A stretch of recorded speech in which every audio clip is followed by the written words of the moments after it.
Hello friends, నేను మీ Mamata. Welcome to Mamata's kitchen. ఈరోజు మన కిచెన్లో చింతకాయని నిల్వ పచ్చడి ఏ విధంగా చేసుకోవాలో చూపించబోతున్నాను.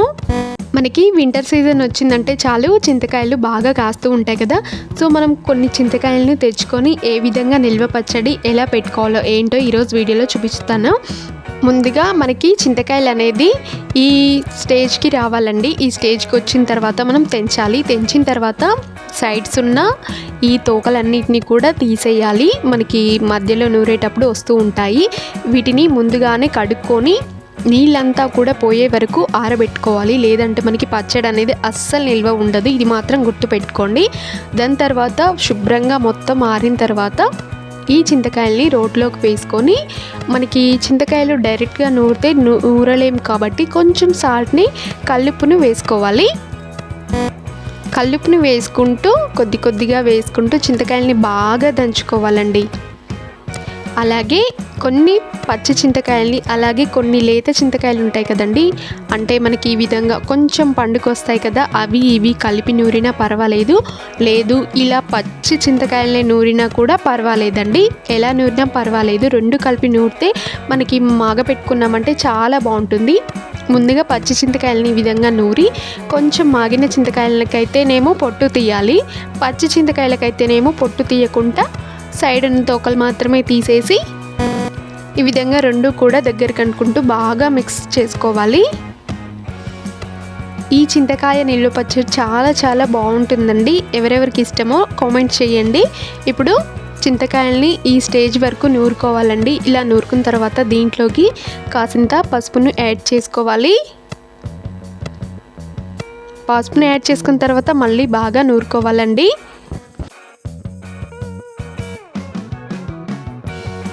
ఇలా మొత్తంగా నూరుకున్న తర్వాత దీన్ని జాడీలో పెట్టుకోవాలండి. ఒక 4 days వరకు ఇందులోనే పెట్టుకోవాలి. ఇలా 4 days తర్వాత ఈ చింతపండుని తీసుకోవాలి. ఈ చింతకాయ పచ్చడిని తీసుకొని వీటిలో ఉన్న గింజ అంతా కూడా తీసుకొని మళ్ళీ పచ్చిమిర్చి వేసి రుబ్బుకోవాలి.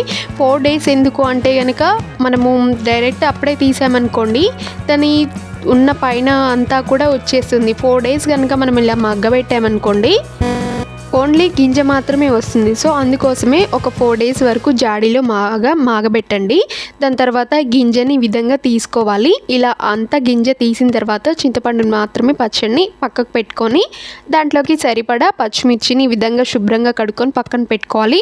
వాటర్ అనేది అస్సలు ఉండకూడదండి. వాటర్ తగిలితే కనుక పచ్చడి అనేది పాడవుతుంది.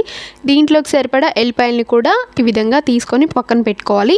ఇప్పుడు మనం ముందుగా నూరుకున్న రోల్లోకి పచ్చిమిర్చిని యాడ్ చేసుకోవాలి. ఇలా అన్ని పచ్చిమిర్చి యాడ్ చేసుకున్న తర్వాత దీంట్లోకి కొద్దిగా సాల్ట్ని యాడ్ చేసుకోవాలి. మనకి కేజీ చింతపండులోకి 1/2 కిలో వరకు కల్లుప్పు అనేది పడుతుందండి. ఇదైతే సరిపోతుంది. ఇంకొంచెం మీరు సాల్ట్ని ఏమైనా అడ్జస్ట్ చేసుకోవాలనుకుంటే కొంచెం టేస్ట్ చేసుకుంటూ వేసుకోండి. కేజీలోకి అయితే 1/2 కిలో అనేది సరిపోతుంది. ఇలా పచ్చిమిర్చిని కచ్చపచ్చగా ఈ విధంగా దంచిన తర్వాత మనం ముందుగా నూరి పెట్టుకున్న చింతపండుని దీంట్లోకి యాడ్ చేసుకొని, ఇప్పుడు ఈ రెండు కూడా బాగా కలిసేలాగా బాగా మెత్తగా నూరుకోవాలి. అంతేనండి.